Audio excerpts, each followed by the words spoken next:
Grand Rising, everyone. Let's worship in spirit and truth this morning. We're moving forward, changing the world. Feel free to rise if you are able.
Some praise.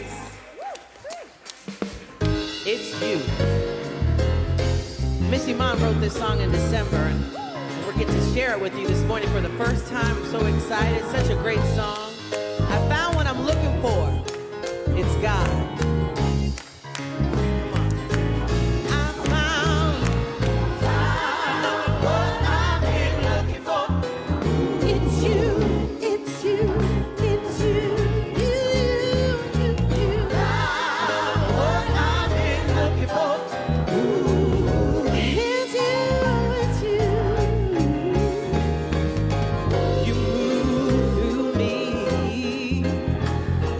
Grace around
it's only you. God, it's you. God, it's you. Come on. It's you. Come on. God, it's you. Come on. It's you. God, it's you. Only you. Only you. Only you. God, it's you. God, it's only you. It's you. God, it's you. God, it's you. God, it's you. It's you. God, it's you. It's you. I found it's you. It's you. It's you. It's you. It's you. It's you. You. Found what I've been looking for. I found what I've been looking for.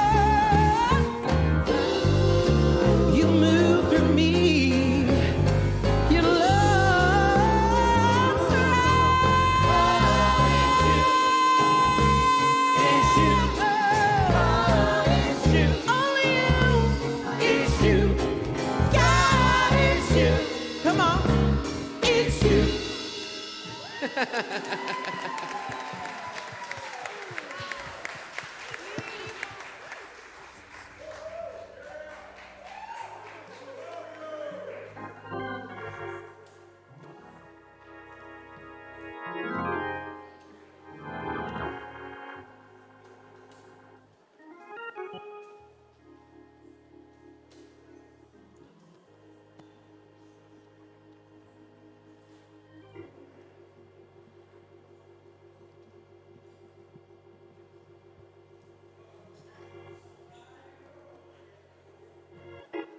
Good morning.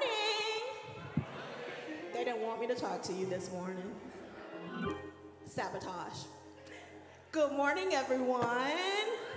How's everybody doing this morning? For those who don't know, my name is Reverend Angie. I'm here to welcome you to the 11 a.m. celebration service.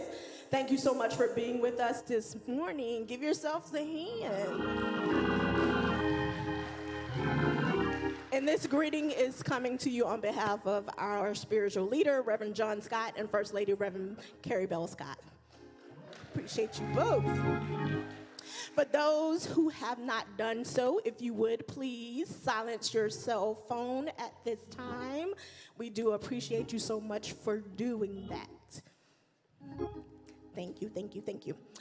I also would like to welcome our first-time visitors. Come on, First Unity, let's welcome our first-time visitors. We thank you so much for being with us this morning. We will not ask you to stand or raise your hand, but what we will do is ask that you visit our Welcome Center, which is right outside, to fill out a Get Acquainted card, and we have a wonderful gift for you. So whenever the service is over, if you would, when you're exiting the doors, you're gonna go to the left. A greeting member will be there waiting to assist you, to get you fill out that card, and to give you a gift. Thank you so much for being with us. Let's give them another hand. I feel weird. Hold on. I feel weird. I got two mics. Better. Okay, now I'd like to acknowledge our online visitors and friends. Come on, let's acknowledge them as well. We thank you so much for being with us this morning. If you wouldn't mind checking in with us and just letting us know where you're joining us from. Now, the last time I was up here, I quizzed you. I'm going to do it again. So what do you think is coming now? Come on, guys. You're going to talk to each other. Next time you're going to do better, right? When I say I'm quizzing you, that means you're going to... Oh, y'all feel so good this morning. Okay, so let's connect with someone on our row. Eye to eye, eye to eye. Say, good morning, beautiful. Thank you so much for being with us. We're so happy you're here. You're so awesome. You're great. You're wonderful. And we appreciate you. I see you healthy. I see you wealthy. And I see you wise. Right? I love you too. Yes. I think that's all I have. So we're going to welcome Reverend Carrie Bell Scott for announcements. Good morning, beautiful family. All right, so our 6 p.m. evening meditation is every Thursday here in the sanctuary. This week it is facilitated by Bob Ives and his flute, as well as Michaela with her singing and sound bowls. Midday Q&A with Reverend John and Reverend Carrie is every Thursday on Facebook Live at noon. If you'd like to send us a question that we can talk about, you can send that to admin, A-D-M-I-N, at firstunity.org. Our Spring Spirit Expressing is in full swing. We are in week 1, y'all. Yes, so we're in the first one, which is make the commitment. I was waiting for someone to scream it. Perfect. So we do still have several facilitators who are facilitating each week. If you are considering joining a group, you still have the opportunity to do that. You can visit Ronnie in the lobby after service to get the facilitators' information. Reverend John and our Oneness and Social Justice team are asking for help from our community. So they are asking for 120 of our First Unity family to join them at the Nehemiah Action. This is put on by the FAST organization. It's going to be on Monday, April 7th at 7 p.m. at First Baptist Church of St. Pete. So this is a really big one, guys. There's going to be a lot of community, local and state officials there, and they're going to be bringing up the issues of clean water and affordable housing. So join us. We need to band together so we can make a difference in our community. Raise your hand if you like comedy shows. You like to laugh? All right. Well, one of our very own, Leslie Smith, is putting on a spiritual comedy show. She is actually a ventriloquist, so she has several of her puppets who sing with her. So that is going to be on Wednesday, April 9th from 5 p.m. to 8 p.m. Included in your ticket is a chocolate tasting and a glass of wine. I like that. So if you'd like to purchase a ticket, you can do so in the lobby. There's a QR code on the flyer, or you can do that at firstunity.org on our calendar. Mari Castle still has a couple slots left of her holotropic breathwork session. This is going to be on April 12th at 9 a.m. It does include lunch. If you are interested in what that actually includes or what that is about, we do have flyers in the lobby, but pre-registration is required. And she actually is going to be in our lobby after service over by her flyer if you have questions for her. So our Easter basket donations started this week, so I am so appreciative for those who have already donated, but we need a lot more, y'all. We have 50 Easter baskets to stuff. This is for family support services. It's part of our Fostering Hope ministry. We do several outreach programs throughout the year. Our Easter baskets, we do the book bag bash, we do our angel tree. So if you would like to donate, that receptacle's in the lobby, but you can also donate money. Myself and Angie will do the shopping. The last thing I'd like to do is turn your attention to the screen. So, turn your attention to the screen.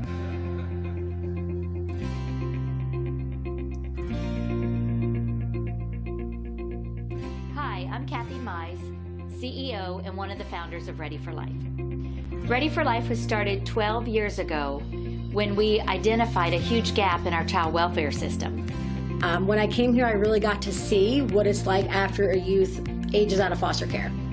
And they were put out of the system at 18, regardless of their situation. We've never created a service or a program unless they say that's what they need.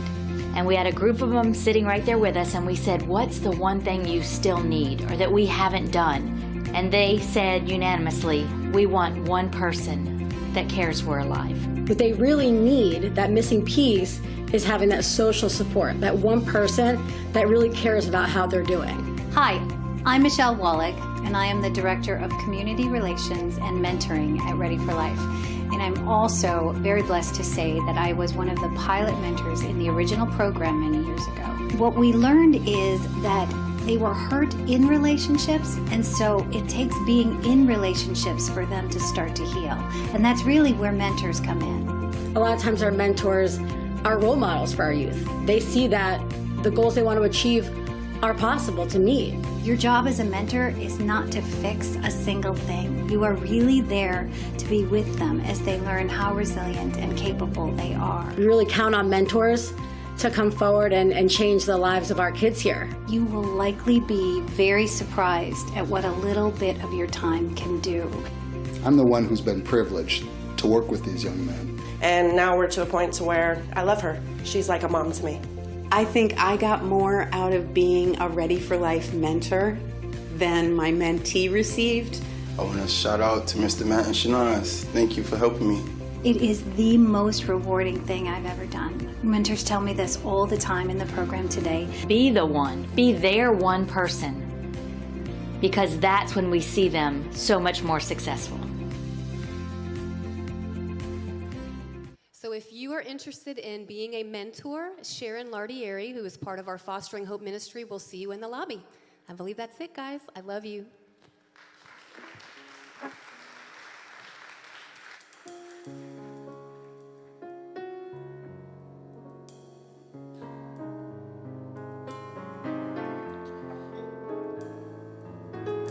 There's so many paths to light, so many teachers.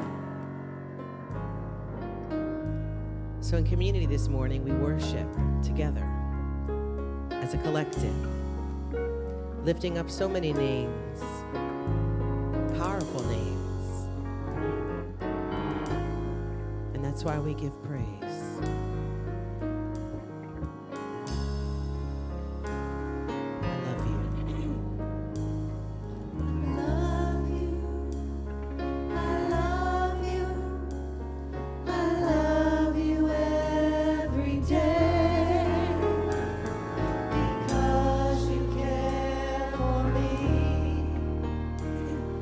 Such a special way, that's why I praise.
God some praise?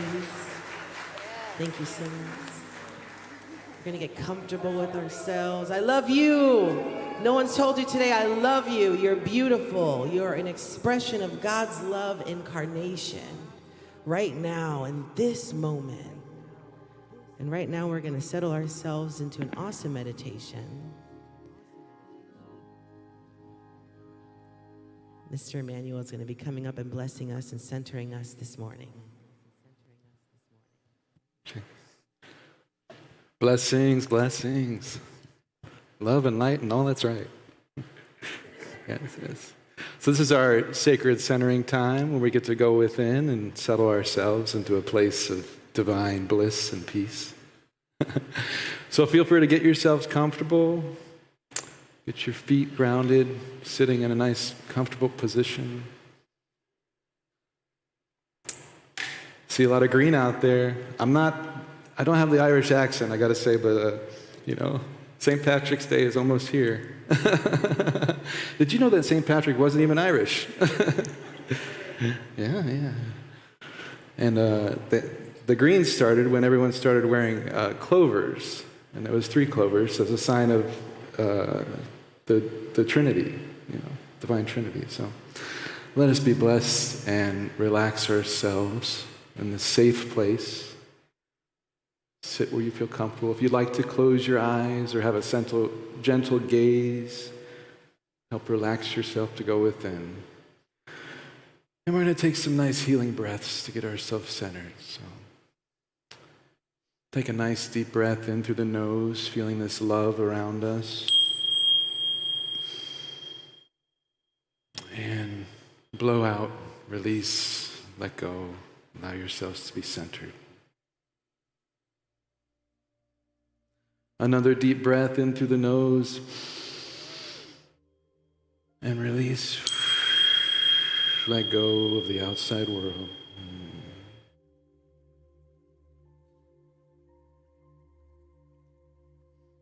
One more deep breath in through the nose, breathing in love, abundance, joy. And release.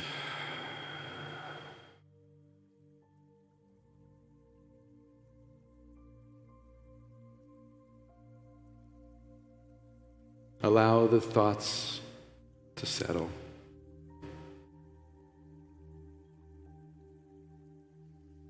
As we quiet the mind and allow our attention to drop into our heart.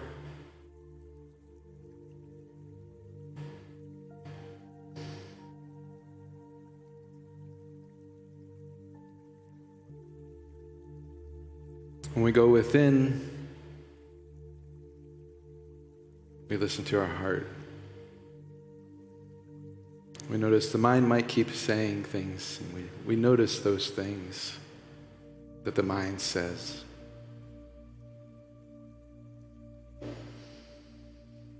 We allow ourselves to fall into our center.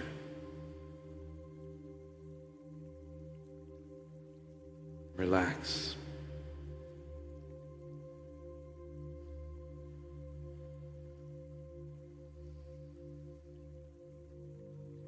The more we relax, the more we know that deep inner peace.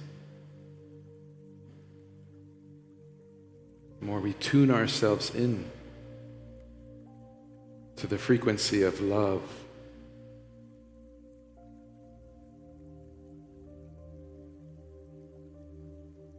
This is our power.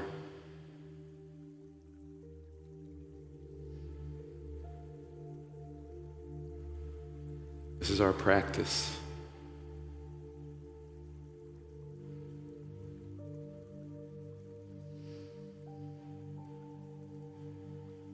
This is how we know thyself and love thyself.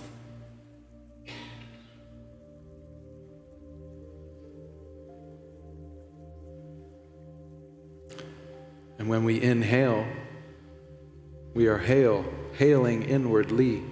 So let us breathe in, hail love. Inhale peace.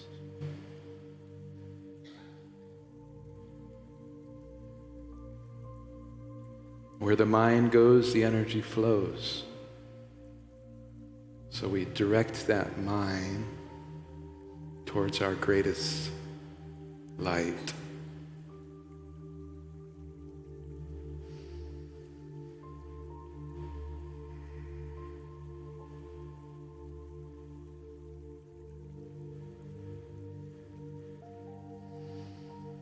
From that heart space, we breathe in expansion.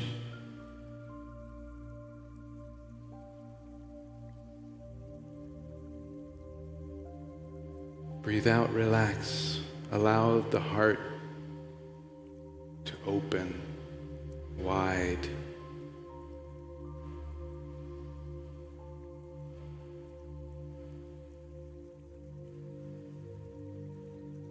We are divine beings. Let us integrate the wisdom.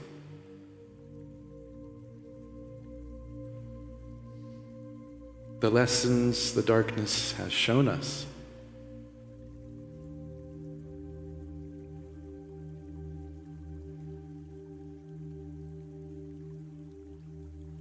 Integrate and upgrade in this moment,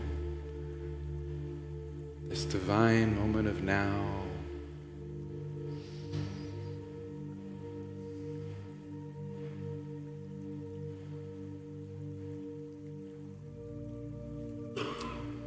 Breathing in ascension.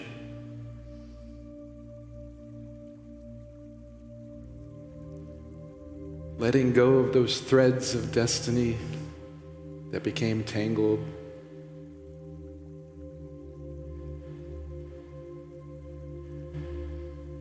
Settle the mind.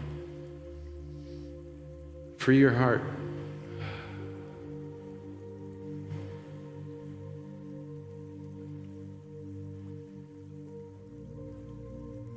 Empower your dreams.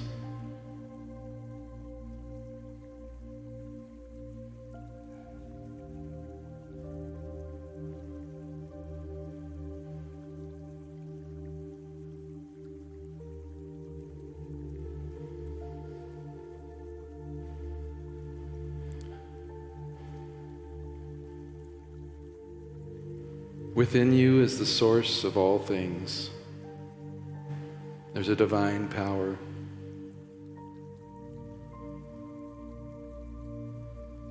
We let go of distractions and disturbances. We tune into that frequency.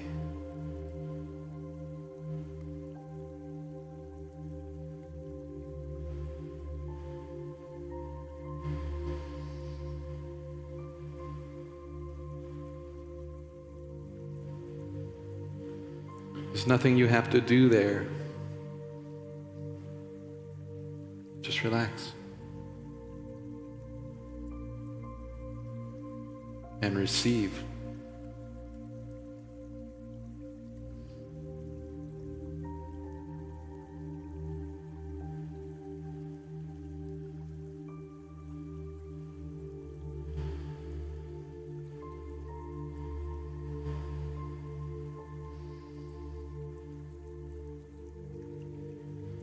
When our inside world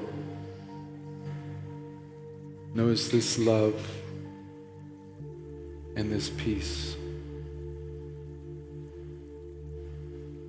it gives us the ability to bring that into this world.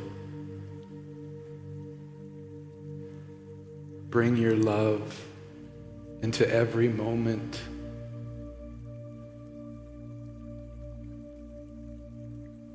Shine your light.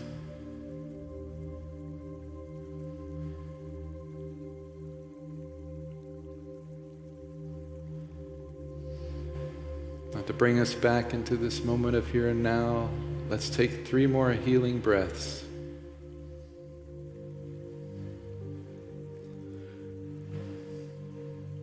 In through the nose.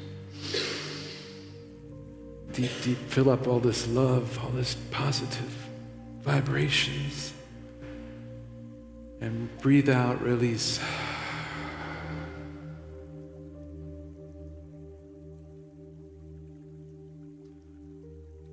Breathe in another deep breath of love, empowerment, your truth. And release, just sigh it out. Let everything out, yeah. And if you feel called to do so on this last breath, I would ask you to allow your voice of truth to radiate in this world. That means no thought, no mind. Allow your voice to strengthen and vibrate at your frequency. Deep breath in through the nose. And allow your voice to be heard.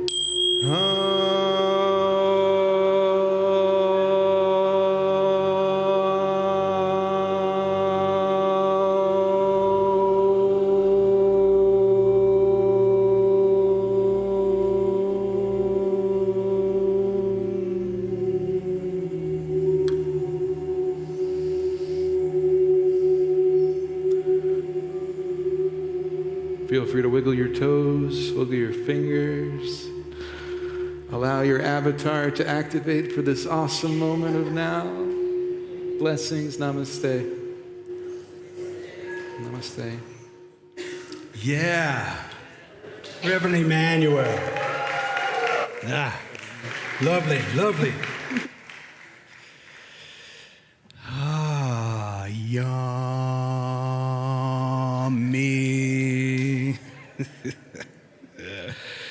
One of my favorite spiritual words, yummy. How are you, family? We can do better than that. I think it's St. Patty's weekend. Come on now. How are you, family?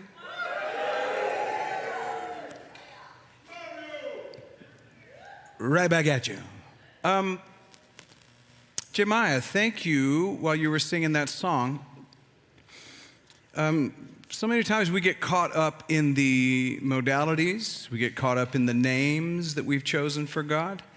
And Jemiah, I don't know if everyone could hear what was happening, but Jemiah was really bringing to the forefront that this being that is the source has been known by many different names. Many different people around the world call it different names. But how many of you are glad that the God of all of the universe is not trapped by the name you call it? Aren't you glad? Because, I mean, if you were that in charge, let's just say I'm glad that we can call it, we can speak out to that source, and it does not deny you because you linguistically missed a mark. It is not worried about the language that we're using. The most important language is the language of the heart. It's that we be open to the ultimate source. We utilize names and words to try our best to describe what is indescribable, what is beyond all of our descriptions. And so we just do our very best. Look at somebody and say, I'm just doing my best. I'm doing my best.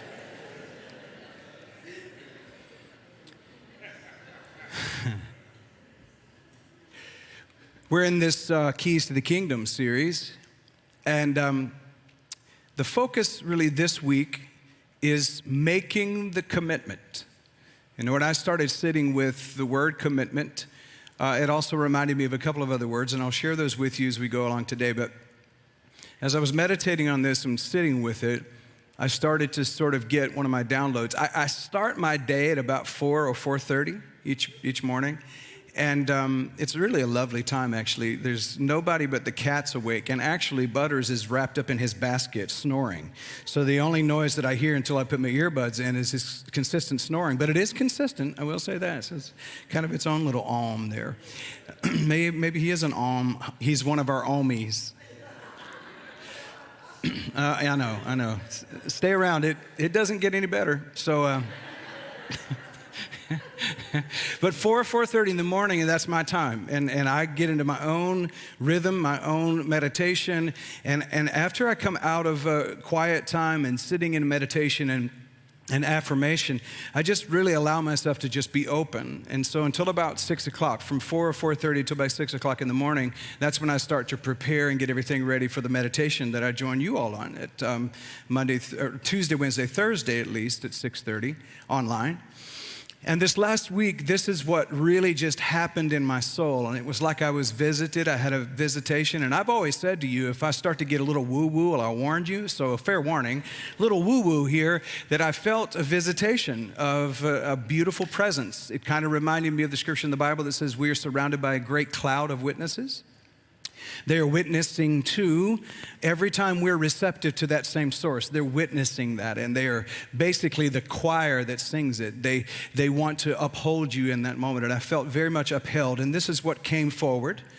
And actually in my notes, this is supposed to come toward the end, but as I was sitting over there, something in me said, switch it. I want to switch it up. And I was like, thanks for not changing the entire sermon. I appreciate that. It's just part. It just said, don't mess with me. No, I'm joking. I'm kidding. Oh boy, this is getting gooder. All right. So this was the line that I heard. I heard it very vibrantly, and it was, everything I need supplied. Now, I had been working with that while I'm looking at Keys to the Kingdom, so it could have just as easily been my own mind talking to me. I know yours may not talk to you as much as mine does, but mine talks incessantly. It is always trying to get across some kind of a message to me, especially in regards to information I receive. It really wants me to process it in a particular way. But I've become aware of that, and that's the magic. It's really the magic of meditation. So this opening line was, everything I need supplied. And then it said, you, and I'm talking to you, already are everything. Now, my mind did not want to receive that because it automatically started telling me what I wasn't. When you hear these words, you are everything, what happens in your mind? Well, mine was kind of tripping. Like, yeah, but. It started with the yeah, but. You don't have this, you don't have that, you don't have this. And it went on to say, the universe isn't something outside of you, it is you. Now see, I normally say the universe is not outside of you, it is in you. These words were specific. It says it is you. And then it went on to share with me, when you stop trying to get what you want, and you realize you already are what you want, the universe itself cannot help but reflect that very same thing back to you. And then it went on to share, the universe is like a mirror. If you smile at it, it will smile at you. If you frown at it, it will frown at you. Now, I've heard that before, but this is where it got me. It said the mirror is neutral. It is not ever judging you. It's not even deciding what to reflect to you. It simply reflects what you are. Can you hear that? It said the creative power of the divine is neutral. You decide how you'll use it or not. The universe is not something outside of you. It is you expressing itself in your unique form. So be what you want. Instead of saying someday I'll be happy, someday I'll be wealthy, someday I'll be healthy, someday I'll be successful, someday I'll be prosperous, say I am that right now, because everything that the universe is within me, and it is me. So I make that direct declaration right now. I'm going to ask you to join me if you feel so courageous and brave. I am healthy. I am wealthy. I am prosperous. I am happy. I am joy. I am success. I am all aspects of well-being. Now, does that feel good to say that? Well, some would say, well, yeah, I mean, it feels good, but we don't need to be here for a pep talk. Tell us how. One of the hows is practicing that on a regular basis. In fact, every time your mind tells you the opposite, Start cueing yourself through self-hypnosis to literally contradict what the mind says, because the mind is always going to keep you in limitation because the mind is scared of anything else. It needs you, come on y'all, it needs you to be in a habit, because if you break the habit of the mind, it no longer has power.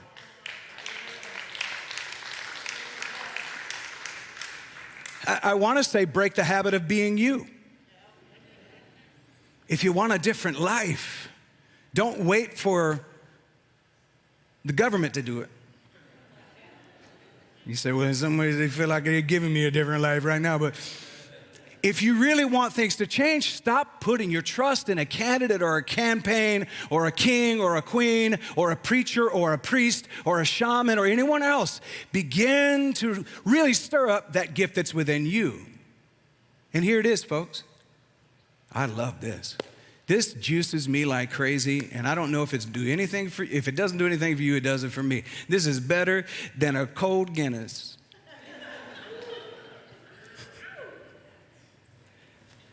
Or whatever it is you like.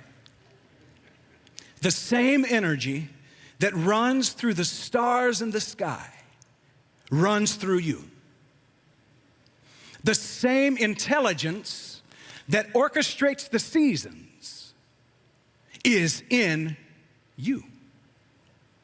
Can you hear that? The same divine mind that makes the sun light up is in you right now. You see, what I'm talking about today is if we will make a habit out of this, you will create a habitat that's fully aware of this every single day of your life. You are not a lowly sinner. You are not just a human being. You are not just a this or a that. You are the divine principle, source, presence in human form right here, right now, waiting for you to recognize it.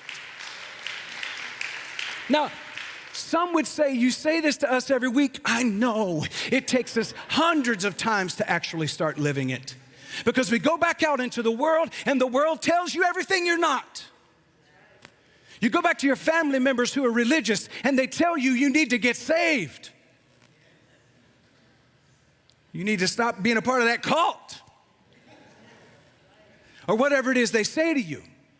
But you need nothing. Say that, I need nothing. Everything I have, everything I need is already within me right now. So, check this out. I like this. This is yummy. You are not just a drop in the vast ocean. You are the vast ocean in a drop known as you.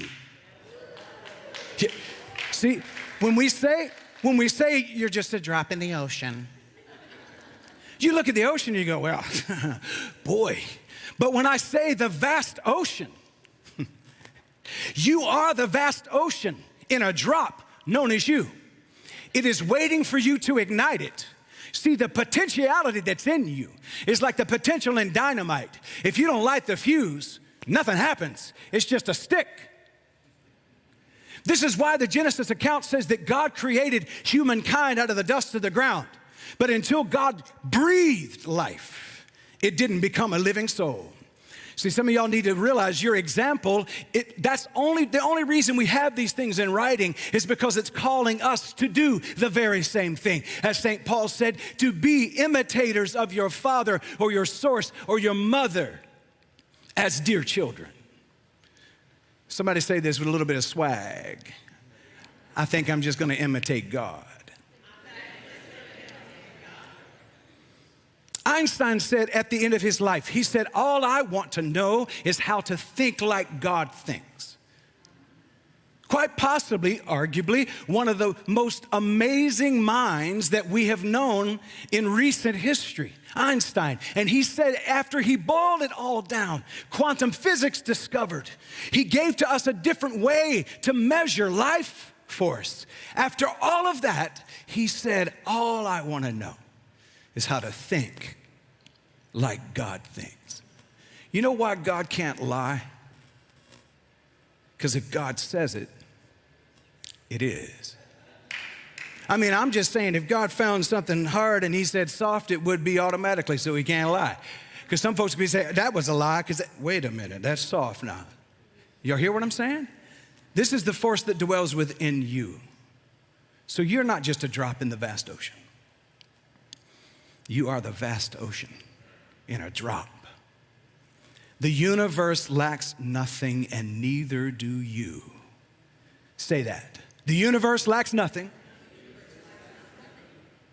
Neither do I. Come on, one more time. Pat yourself on the heart. Wake that heart chakra up. The universe lacks nothing.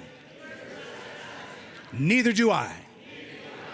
Now, this brings me to commitment, making a decision. If you believe that, and it's more than just mental assent, like you actually want to achieve the active outpicturing of what I've just talked about, the question is, how committed are you to it? Will you decide to literally exercise the source being your provision in everyday life? Do you actually believe that God is your source? Do you believe that? Or do you believe that it's Walmart? Or do you believe that it's Amazon? Or do you believe that it's wherever you work? Because sometimes we mistake those places where we exchange our time for money for our source. That is not your source. That's an invention of humanity through which to move the circulation of money to you. That is just one way. Look at somebody and tell them, I'm getting rich because there's more than one way for me to get it. Now some folks would say, that's crazy, but let me tell you something. You know what's crazy? Believing that poverty is natural. You know what's crazy? Continuing to believe that we just have to work our entire life till we hopefully build up a little bit of a nest egg so that we can get comfortable to take one good trip. That's crazy. It is insane for us to use our minds and our bodies every single day to make the 1% more and more wealthy while the other 99% get less and less. That's insane.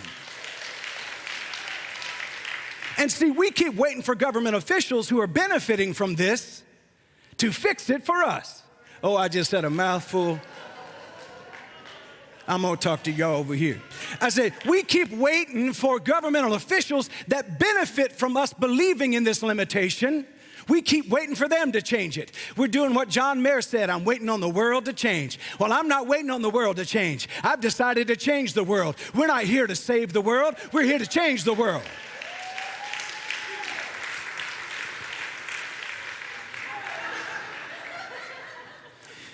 But I got to make the commitment. I have to make the decision. I have to stop allowing myself to be constantly inundated by the inflammation of the world and brought back into believing in the limitation that's being brought my way. What we're experiencing right now is the symptom of our disease. And I ask you today, are you going to continue to see the symptom of the disease and panic about it? Or are you going to heal this disease and bring our true nature to the forefront? I'm asking for a few folks who are willing to stare in the face of some of the scariest times you've ever seen in your life and say, I don't believe you're real, because I have met the one that's real. And the one that's real is the God in me, the hope of glory. Okay, then. That leads me to the master key. Somebody say master key. The master key is recognizing once and for all that God is my source. As the young folks would say, period. I was looking back for confirmation from Gavin, but he's hiding behind the computer screen. He's like, Dad. He said the next thing he's going to do is whip and nay-nay, and that's been old for a long time.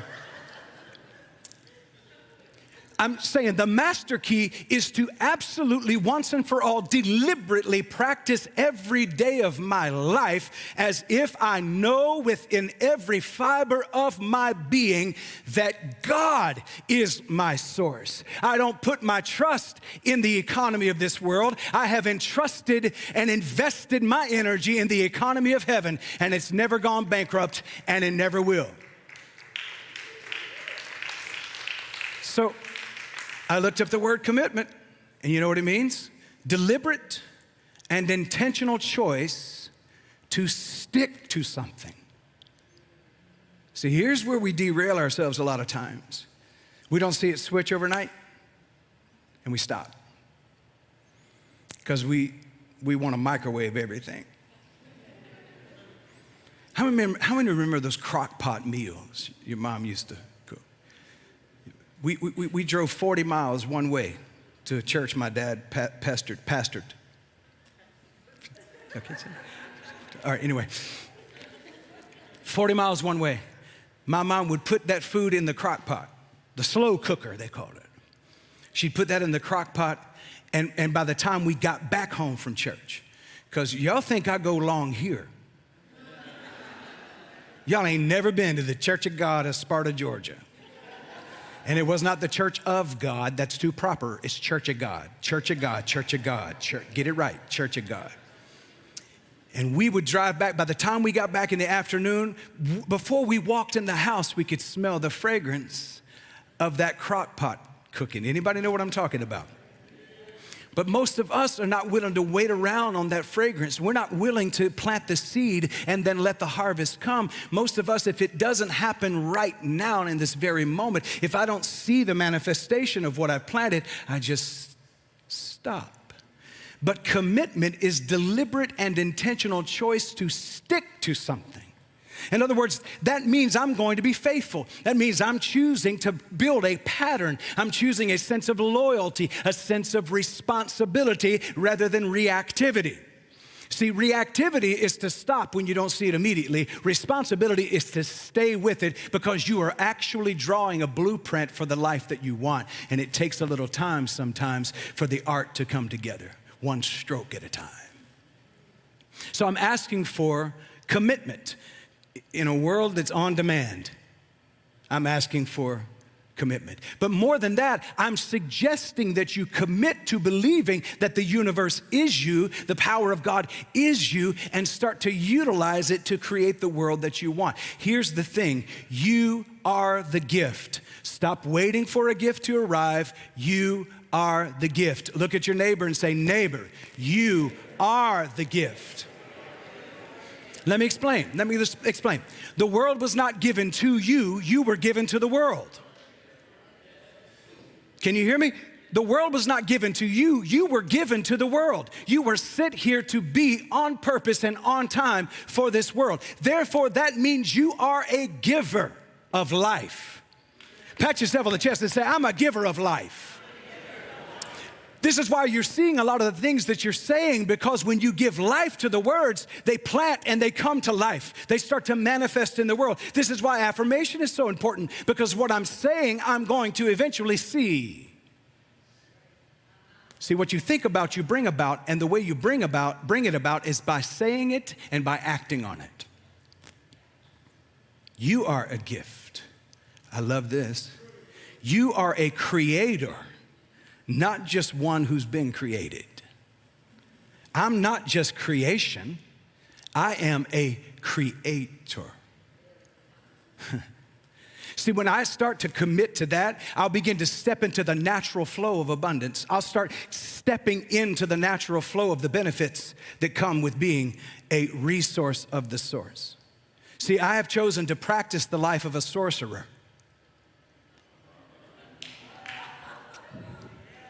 See, when you say that, where I come from, they start getting ready with the Earl and cast the devil out and plead the blood. The word sorcerer, you know what a sorcerer really is? One who uses the power of source. That's all a sorcerer is. One who mines and excavates source power. The reason they used to call them witches and sorcerers and made it a bad thing is because they needed a reason. Oh, y'all gonna make me get on my soapbox right here. You think this has just been going on in the United States for the last few years, just since you've been in the United States? If you look back over his story, predominantly his, because they didn't want her story to be told, because they was afraid there might be a conception they couldn't deal with. The reason they called them witches and warlocks and sorcerers, especially those who were bringing healing, because there's no money in healing. There's money in keeping you just this side of death. I'm talking to some folks right up in here, and that's why the poison that's in your water is putting your pineal gland to sleep so that you can't see through your third eye clearly.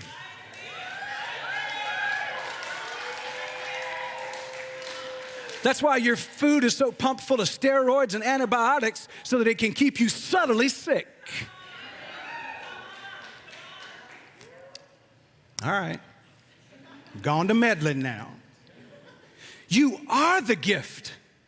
And see, this awareness, this conscious awareness, folks, side note, what is happening right now in this planet is a great awakening like none of us have ever seen in our lifetime.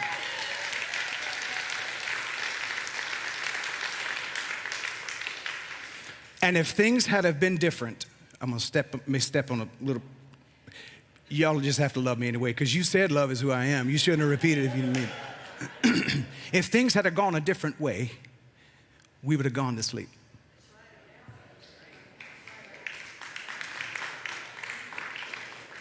Oh, you'd have felt comfortable, but we would have gone to sleep. You see, now is the appointed time to shift the consciousness of this planet. Now is the time to stare into the face of the systems that have been built to keep you held down and say, I will no longer live under that oppression and that depression.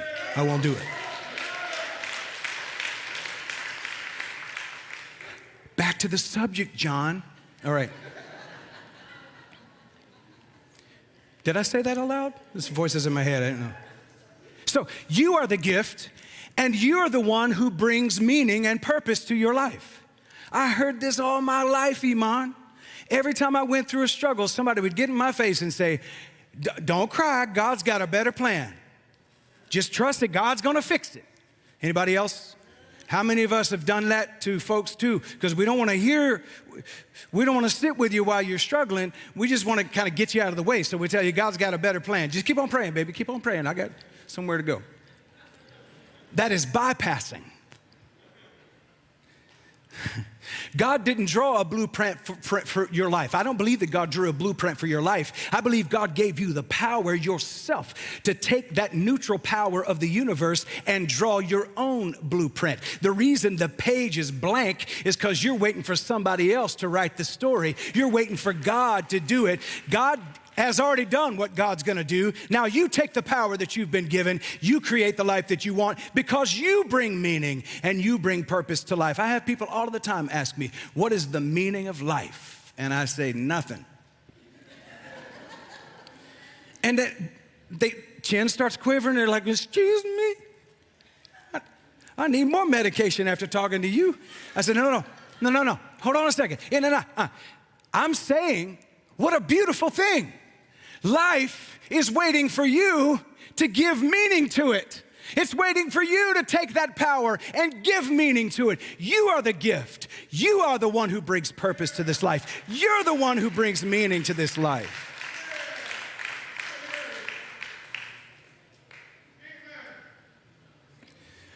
Well, hallelujah.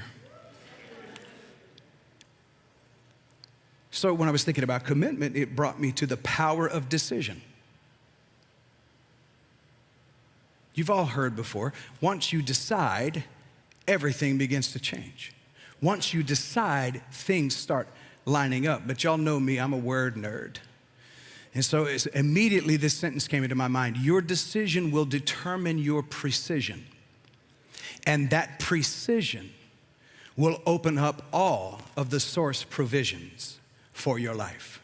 Precision is the quality or the condition or the fact of being exact and being accurate. So when we're talking about commitment, we're saying we need to accurately determine the life that we want to live. Make a commitment to tithe your time, your talent, and your treasure because you know that God is your source. And literally all you're doing is taking the energy that is in your talent, your treasure, and your time, and you're giving it back into the universe and keeping it in circulation. When you do that, you cause it to come back to you, pressed down, shaken together, and running over. Why does it multiply? Because it was all meant to circulate. But if you don't release it into circulation, you don't give it a chance to go and invest in all of the places it was supposed to go so that it could grow and come back to you 100-fold. If you want to multiply your life, go ahead and begin to make that decision today.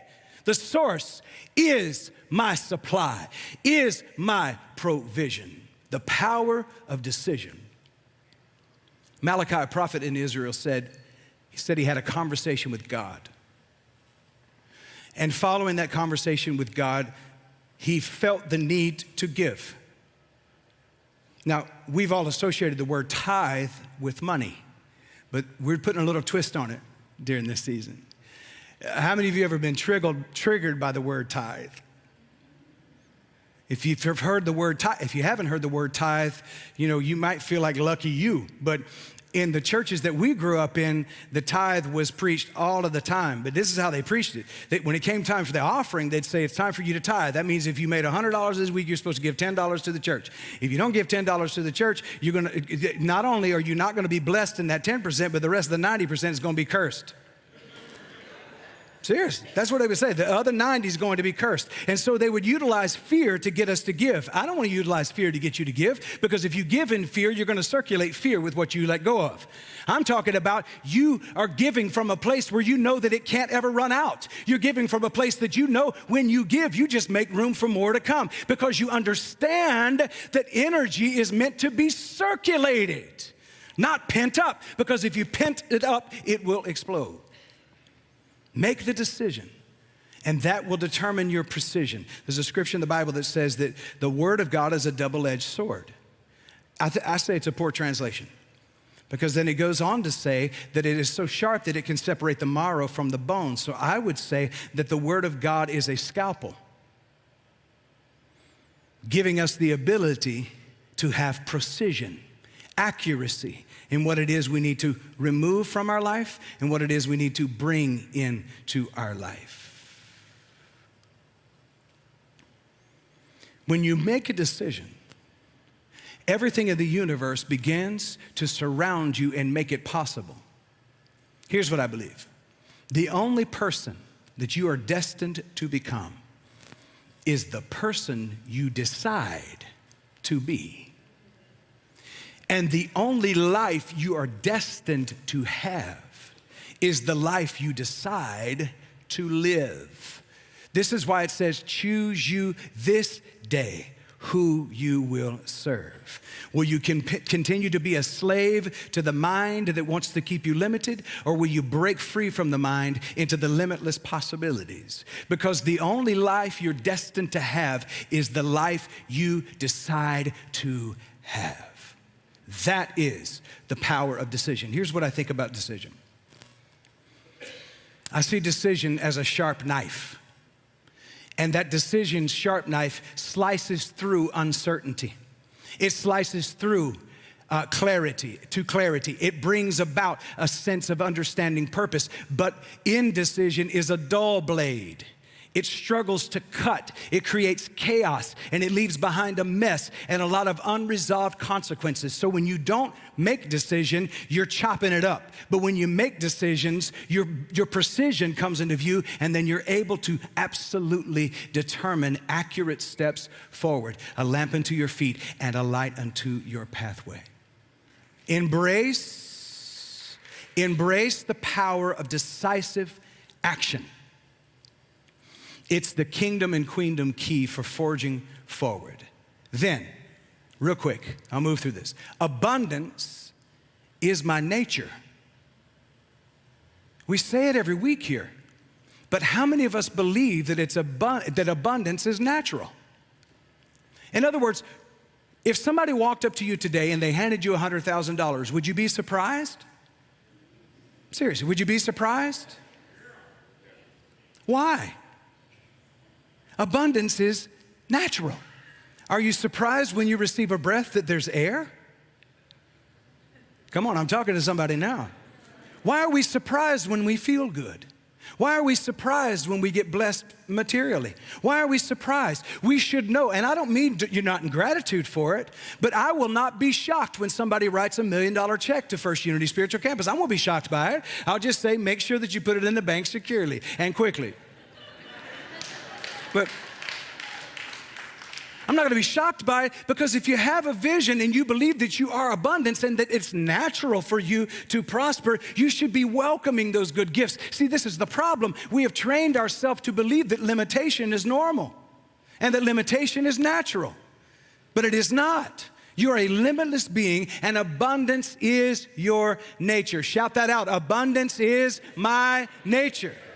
See, St. Paul was trying to get the church at Ephesus to understand this when he was teaching them, and he was telling them to declare something that they didn't already have in their possession materially. He was inviting them into this confession, and here's an affirmation for you. Now to the one, the source, who is able to do exceedingly abundantly above and beyond all that I can even ask or imagine, according to God's power. Is that what he said? No. He said, according to that power that works in us. He made it personal. He said, to the one, the kingdom of God that is within you, to the one who is able to do exceedingly, abundantly, above all that you can ask or think, according to the power that is working in me. That power is in you, and it's coming out in inventions. It's coming out in interesting ways to create in the world. It's birthing something fresh from your mind. People may call you crazy, but most of the time the people who have made the biggest changes in our world were called crazy first. Now, I'm not saying Steve Jobs was a great person, but can I point him out as an example of the people who walked away from him saying it's impossible, and all he saw in the word impossible was I'm possible? And he kept moving forward. Now, I'm not saying that it's all a blessing. Please follow what I'm saying, though. This watch right here, at one point in time, clocks took up entire walls. And somebody had the idea that they could put it on an arm. And someone else said it's impossible. Are y'all with me? See, allow yourself to embrace the abundance that is natural to you, and these ideas will come. The inventions will come. I'm in the room right now with some people who are in the process of inventing something that's going to change the rest of this world. I'm also in the room with some people who have already done it, but you got disappointed because people turned you away and said it will never work, but you know it will work. And I'm telling you, go out this week and the next week and tithe some of your time to put that in motion in spite of what someone else tells you. Decide that abundance is your nature. Now, I'm moving along because it's late. Somebody say, thank you, Jesus. Everything I need is already within me. The universe lacks nothing, and neither do I. Now, let's talk about this word tithe. Because the word is from the Old English that it's actually the English word teogotha. Teogotha, and it meant tenth, a tenth. And one of the reasons that it was brought up, especially all the way back in Malachi, because see, the Bible was translated into English, but it was not originally written in English. And that word in Malachi, where it talks about a tenth or the tithe, bring all the tithe into the storehouse so that there may be food in the Father's house, all of the scriptures that we heard growing up. The word tithe there was actually a Hebrew word, and it definitely meant a tenth. It meant a tenth of your portion. In other words, if you had 100 sheep, you brought one to the household of God, a tenth. Or if you had 100, you brought 10. Excuse me, my math is really on today. You brought 10 of those guys up in there. So they were talking about a tenth. They were talking about tithing. But let me tell you something. I know that churches for generations have misused the process of money and talking about it. This is what I think, me personally. I, for a long time, have been working with the triggers around money, especially as a minister. Because for me, what matters to me more than this place having lights and air conditioning is for you to have lights and air conditioning in your life. I care too much about you. I'm not talking about the bottom line here. In fact, during most board meetings, when I'm sitting with the financials, I'm not really looking at the numbers as much as I'm holding my hand on it and saying, we have enough, we have enough, we have enough, we have enough, we have enough. We have everything we need, we have everything we need. Because that's the part of me that I enjoy being. That one that says we have enough, we have everything we need. Here's what I'm wanting out of the keys to the kingdom. Not a fat bank account just for First Unity. What I want out of the keys to the kingdom time together is for you to upgrade your life and for you to become so blessed that you can't help but give because you don't have room enough for it. That's what I want. Because if I was doing this for money, I'd go do something else. I'm doing this because of the calling, because I know that this is what we're here and purpose to do. So the word tithe, it simply means a tenth. And it was intended that they would give a 10% to the place from where they got their nutrition, their spiritual nutrition. But this is what I wrote down. Let's see if this lands with you. Number one, tithing, period, whether it's time, talent, or treasure, tithing is a signal to the universe that your portal is open for more to flow to you and through you. So it's a signal. It's just sending up a sign. Number two, tithing is a recognition of our divinely creative essence. It's a recognition that that truth is within me. It is flowing through me, and so I allow it to circulate through me to others. God is always giving. And because I'm God kind of individual, because I'm of the same substance, I am choosing to give. I want to be a part of that flow.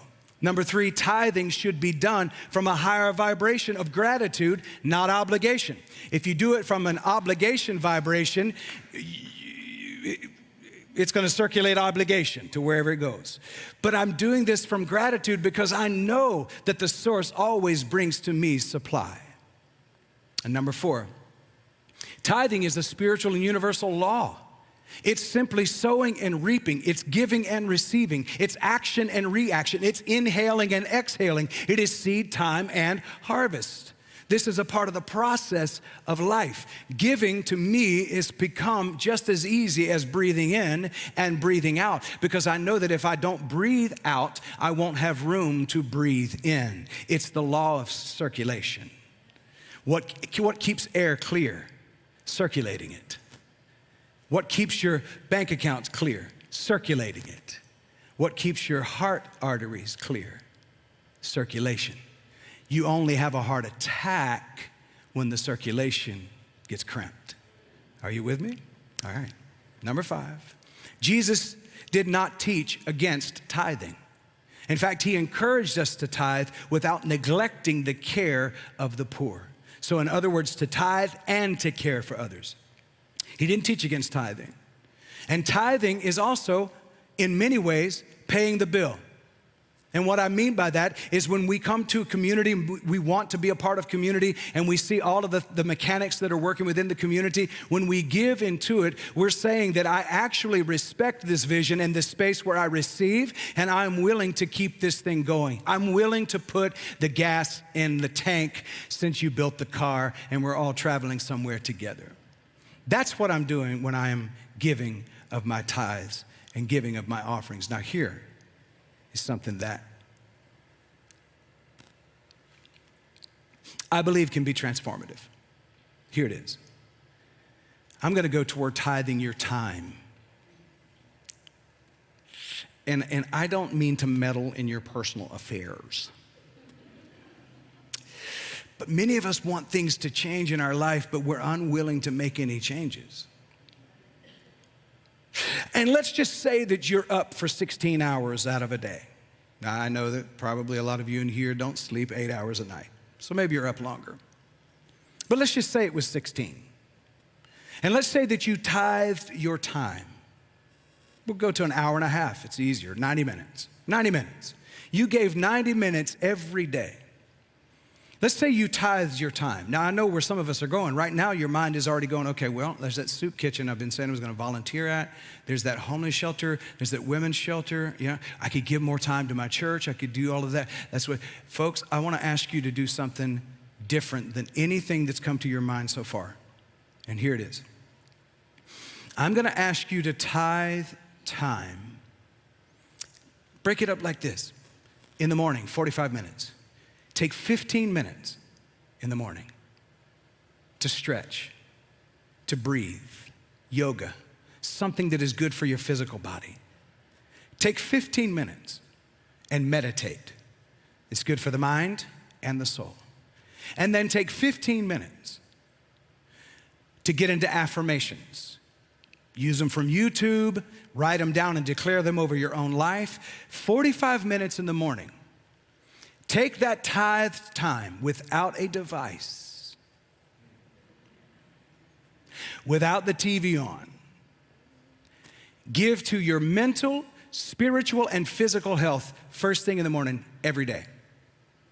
And before you go to bed at night, because you still owe 45 more minutes, before you go to bed at night, shut that phone off 45 minutes before you go to sleep. Shut it off. And do that in reverse, or the same, either one.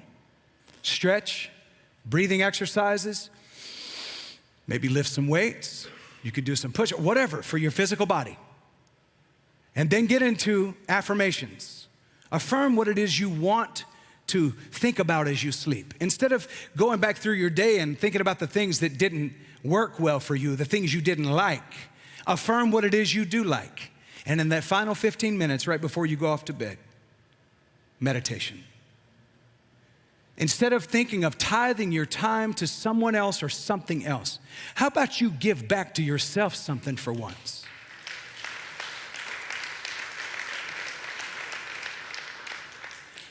If that does not change your life, quit. What do you have to lose? You say, well, it's time. I know. And instead of giving it to TikTok or Instagram or YouTube Shorts, come on, back to, because listen, how many of you have ever turned your phone on and 30 minutes later, you've already seen 14,000 videos back to back? Anybody?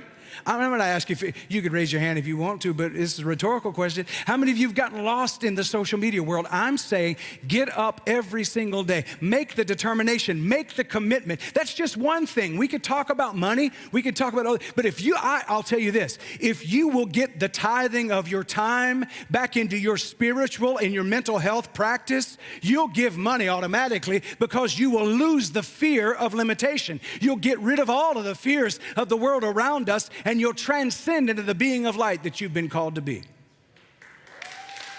Start there. Folks, the power of decision is within you. Let's stop waiting for anything else in the world to change. Let's be the change we want to see in the world. Tithe your time back to you starting today. You say, wait a minute, I missed my 45 this morning. Do 45 before you go to bed tonight and then start the next day. And if you have to set that device, because I know we're glued to it, if you have to set that device to remind you, when the reminder is done, click it, turn it off to the side, and go into that time. Take time to stretch, to breathe, get into breathing exercises. You say, I don't know how to meditate. That's perfect, because nobody does. I'm serious. When people come to you and they go, this is the way to meditate, run. Meditation is not about rigidity. It's not about knowing how to do it. It's about being in the quiet with your own self. And yes, when you hear the mind start talking, and oh my God, it will. When it starts talking, let it chatter and do its thing. It's supposed to. Your lungs breathe, your heart beats, and your mind talks. Let it do what it's doing. But just simply ignore it and tell it, I'll get back to you in just a moment. 15. If it doesn't change your life, if we did this, Radiance, I believe if we did this over the next 7 weeks,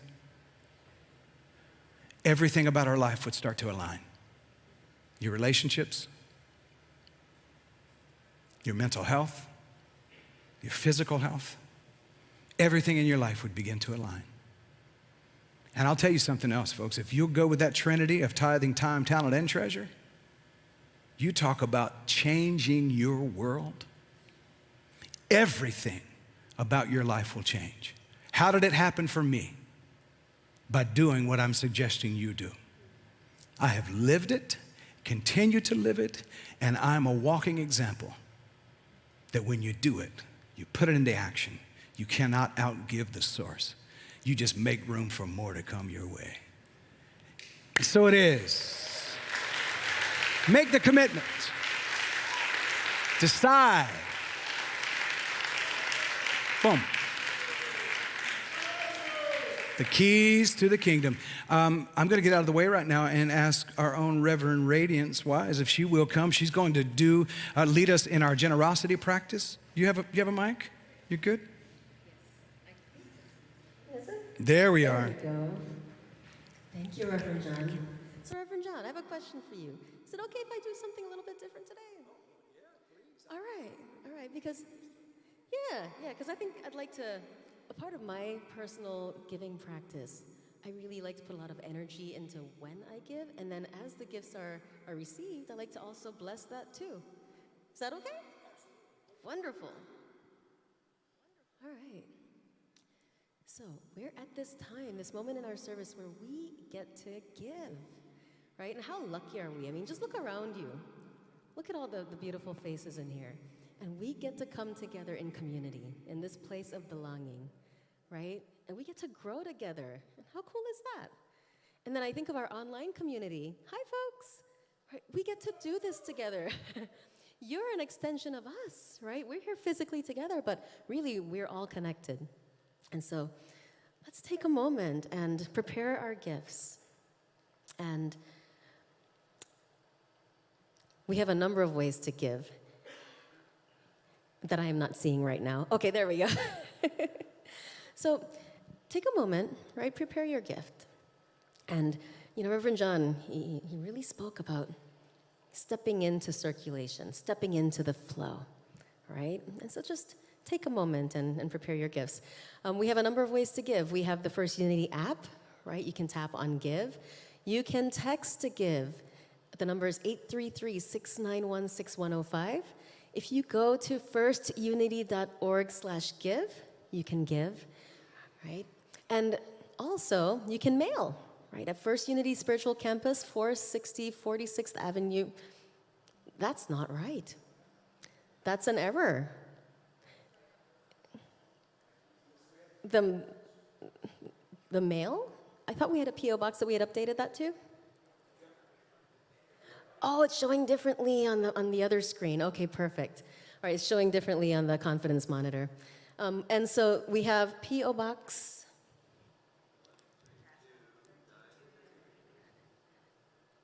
13293, St. Petersburg, Florida, 33733. And we'll get that corrected on the other slide. And then also within Cash App, right? So, $ First Unity Spiritual Campus, SC.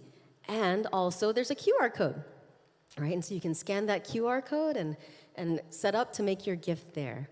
Now, our online community, right? You also get to support this ministry. So take this moment as well, right? And we'll go ahead and prepare our gifts. So I'd like to ask you to, whether it's physical money that you have in your hand, right? Or whether it's electronic giving that you're setting up and preparing, right? Something that I personally do is every time, I often give through text to give, right? And so I just hold my phone because that's the means in which I'm giving the money.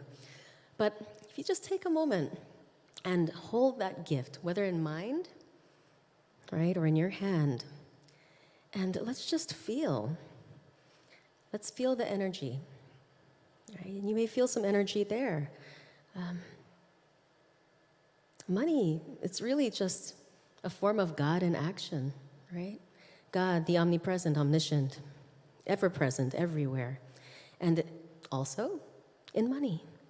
And so we see this gift that we are preparing, and put some love into it. I ask that you put a little love into it, put a little energy into it. And then take a moment, and as we see this gift, see it growing, see it multiplying, see a flow in it, see it moving forward into the world, having that impact. A little while ago, I was just speaking with somebody, and we talked about the ripple effect that one drop can make, right? And see that gift that you're giving multiplying and pouring forth and rippling out into our community, into the world, and in this community. All right, and please join me in saying our abundance prayer, right, as we collect these gifts. And please stand and join me, please.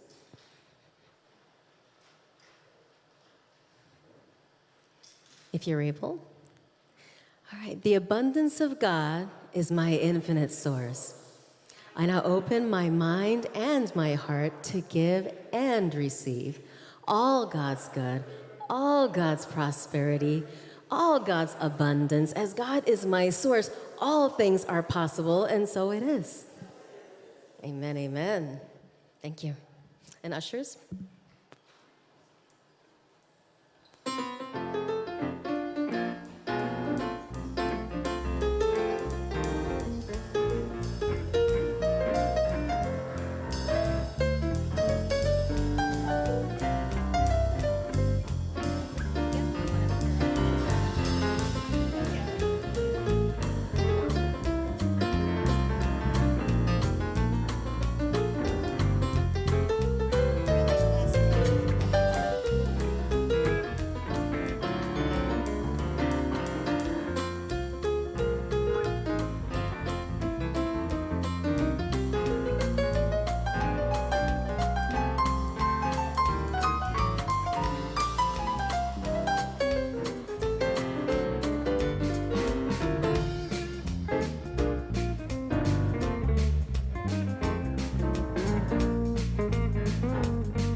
Wonderful. Ooh, yummy, yummy. Give him a round of applause, please. All right. And as promised, one moment, I wanted to take just 1 second before our closing song to bless those gifts received. And if you can please join us and stand just one moment. And this is going to be a participatory prayer, right? And all you need to know, your role is going to say, you're going to say the word blessed. So say blessed with me. Blessed. Blessed. All right. Thank you. Say it one more time. Let's practice. Blessed. All right. So when I point to you, you know that your word is going to be blessed. All right. And so we give thanks for all of these gifts that we just received. right? We received a wonderful message. We received communion with each other, right here and in our online community. We are energetically connected, making a difference in this world right here and right now. How powerful is that? Right? And so we give thanks for all of these gifts just received. And we know that these gifts are pressed down, shaken together, running over into our laps. And we see this ripple effect going out into the world. Right? And so as such, we know that every person in this community is blessed. We know that St. Pete, Greater St. Pete is blessed. We know that our families are blessed. And the next generation is blessed. Right? We see this blessing pouring forth into this community. We know that the whole state of Florida is blessed. We know that the entire United States of America is blessed. We know that our global community is blessed.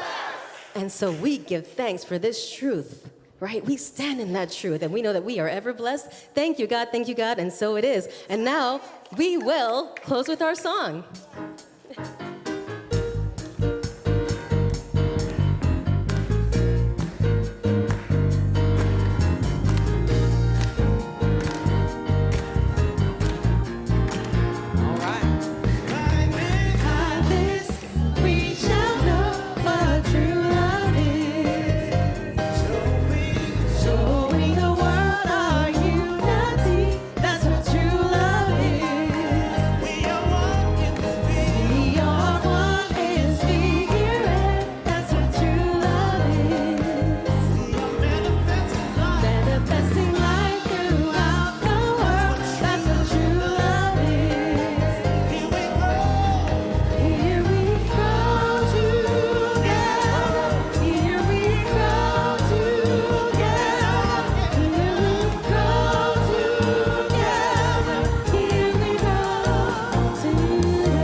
Let's say our mantra. Love is who I am. Gratitude is my attitude. Abundance is my nature. Well-being is my birthright. And have the best day ever because you can.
This one works. Nobody turned it on.